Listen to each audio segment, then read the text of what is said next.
Notice how this function definition before the main function. The things that the compiler needs to know before this function call happens here, because we have this function call here. So before the function call occurs, the compiler needs to know the function name, and so it has the name, this is display message. It needs to know the return type. It knows the return type because it's just void, but if this function were returning, say an integer, or double, or whatever, it would have int display message or double display message. It needs to know the number of parameters, and I'm going to go back to the notes so I can just write this. The things that the compiler needs to know before a function call are the function name, the function return type,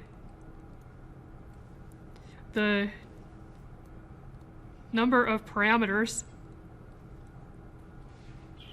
and I'm just going to put number and type. So all of these things need to be known, so compiler has to know all of these before the function call.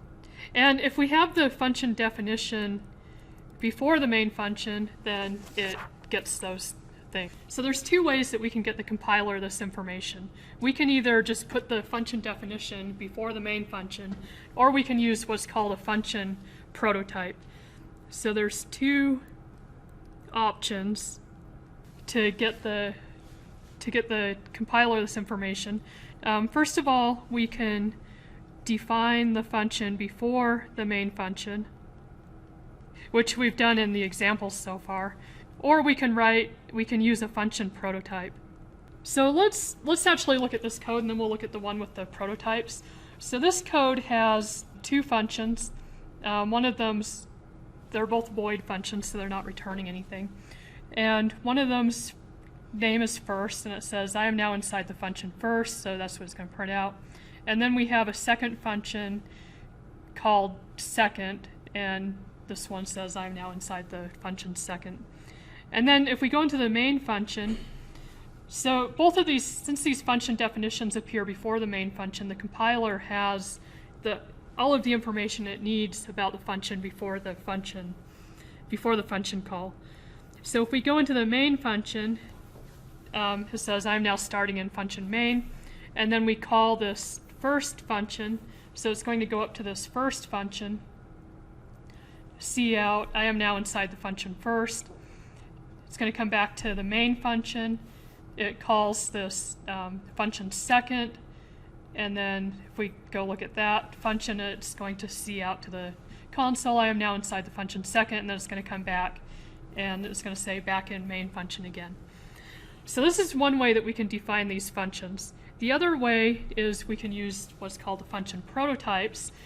And so the function prototype is going to have the information that the compiler needs to know about the function before the function call. And so we're going to have these function prototypes, and then the function definitions come after the main function. So we've basically taken those function definitions, copied and pasted them after the main function, but then in order to do that, we need to tell the compiler the information that it needs to know about these functions. So that's the function name, the return type, and the number and type of parameters before they're called in the main function. So we need to use these function prototypes. So the function prototype just has the function name, the return type, and notice how, and it will have parameters in here, but these functions don't have parameters, so we'll see an example with that later. But notice how with the function prototypes, there's a semicolon after the prototype, but then if we go down here to the function definition, there's no semicolon after the function header.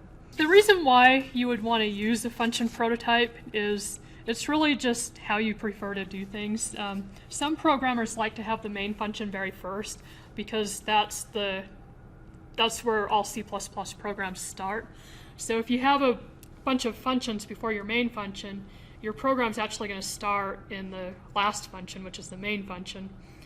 So some programmers like the main function to be first, And so then you would want all of your function definitions after the main function, so then you would need to use function prototypes to tell the compiler what functions you have coming up.